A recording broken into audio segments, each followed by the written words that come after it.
자, 이번에는 그 김건희 씨 이야기를 해보겠습니다. 그 검찰이 도이치모터스 주가 조작을 지금 다시 수사하고 있는데, 김건희 씨 목소리가 담긴 녹음 파일 수백 개를 지금 확보했다고 그래요. 네. 그래서 뭐 일부에서는 뭐 단독 보도가 나오던데, 거의 다 내용이 비슷하더라고요, 보니까. 무슨 단독이 이렇게 많아.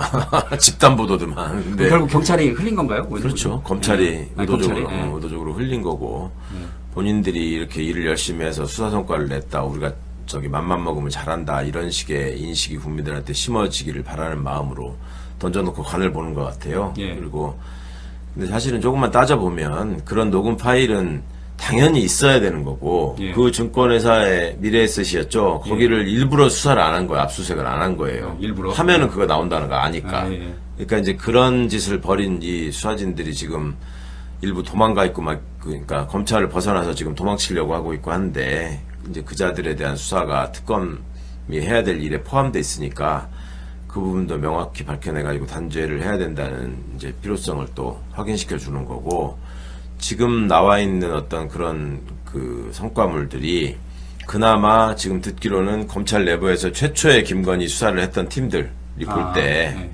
이건 너무 지금 말이 안 된다. 그러니까 그 팀이 지금 고검의 재수사팀에도 포함돼가지고 거기서 좀 기존에 그 지휘부가 못하게 해가지고 막혀있던 거에 대해서 이제는 그런 제약이 좀 적어지니까 뚫고 나와서 이제 그런 성과를 좀 낸 것 같거든요. 그러니까 그게 그냥 아우 저런 것들을 어떻게 찾아냈어 애썼네 이렇게만 보시기보다는 그 안에서 벌어졌던 그 수사 방해나 수사의 왜곡 이런 것들에 대한 수사 필요가 더 커졌다. 이런 관점에서 보시는 게 좋을 것 같습니다. 어쨌든 이제 특검이 김건희 특검을 하면서 그 그러니까 검사들도 수사할 수 있잖아요. 그러니까 그 당시 이창수 지검장이나 그 조상원 차장검사 수사해야 돼요. 수사할 수 있는 게 아니라. 네, 부실수사 의혹 네네. 수사할 수 있는 거죠. 네네. 그런데 이번에 지금 갑자기 뜬금없이 검찰이 이제 그 뭐죠? 김건희 목소리가 담긴 녹음 파일을 뿌렸다는 거는 검찰도 지금 책임 회피를 하기 위한 그런 의도도 있다고 해야 되나요? 그런 거죠. 이제 네. 그렇게 해서 뭐 또 자기들이 이제 다 증거 확보했으니까 기소할 수 있다. 뭐 기소하면 좋겠다. 이런 식으로 또 던져놓고 간을 보는 것 같아요. 예. 그러니까 검찰 조직 전체가 관련되어 있는 문제잖아요. 그 몇몇 검사들이 물론 행동을 했지만 그들끼리만 한 게 아니라 조직이 움직여서 이걸 막았다는 점이 본인들 입장에서 얼마나 찔리고 불안하겠습니까? 그러니까 우리가 어떻든 이것도 다시 확보했고 기소를 했으니 아니 무능이 죄는 아니지 않습니까? 라는 식의 이제 얘기를 만들려고 하는 거죠. 특검에 가서. 근데 이 검찰이 기소를 하진 않겠죠? 기소를 해버리면 특검의 그 문신의 폭이 좁아지는데. 그렇죠. 네. 특검이 이제 그 부분에 대해서 또 예를 들어 기소를 하면서 예. 액수를 줄여버린다거나 예. 뭐 또 기소를 부실하게 해가지고 무죄가 나는 방식으로 기소를 한다거나 이럴 위험성이 있어서 특검이 그 부분에 대해서 기소를 하지 마라 하라라는 의견을 좀 표명해 줬으면 좋겠어요. 아, 예. 그렇게 해가지고 일단 어떤 방향을 정한 다음에 근데 기소를 한다고 하더라도 사실은 그 부분에 대한 수사는 해야 되거든요. 근데 기소가 돼버리면 약간 뒷전으로 밀릴 수가 있단 말이에요. 김건희는 지금 여러 가지 지저분한 사건들이 많잖아요. 예. 그러다 보면 후순위가 될 수 있기 때문에 우리 그 부분은 이제 민중기 특검이 담당하시는 분야니까 거기에 대해서도 특검이 좀 뭔가 의사표시를 하시지 않을까 기대합니다. 공교롭게도 그 타이밍에 지금 서울 아산병원에 입원을 했어요. 예.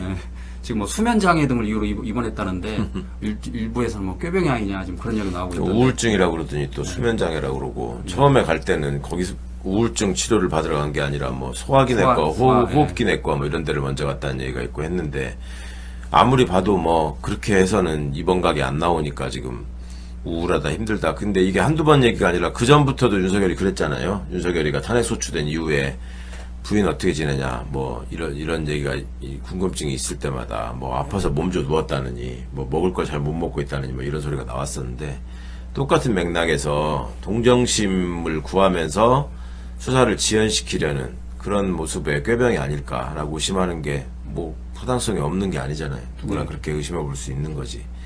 정신 좀 차렸으면 좋겠는데 정신 차릴 일은 없는 것 같고 아까도 말씀드렸지만 자기들이 한번 들어가면 이제 못 나온다는 걸 알기 때문에 특검에서 김건희 출석 요구를 해가지고 부르는 날 예. 그날 다음 날이 김건희 구속되는 날입니다. 그러니까 예. 그건 알고 있으니까 들어가는 시간이라도 최대한 늦춰보자. 끝은 보이지 않으니 시작이라도 늦춰보자.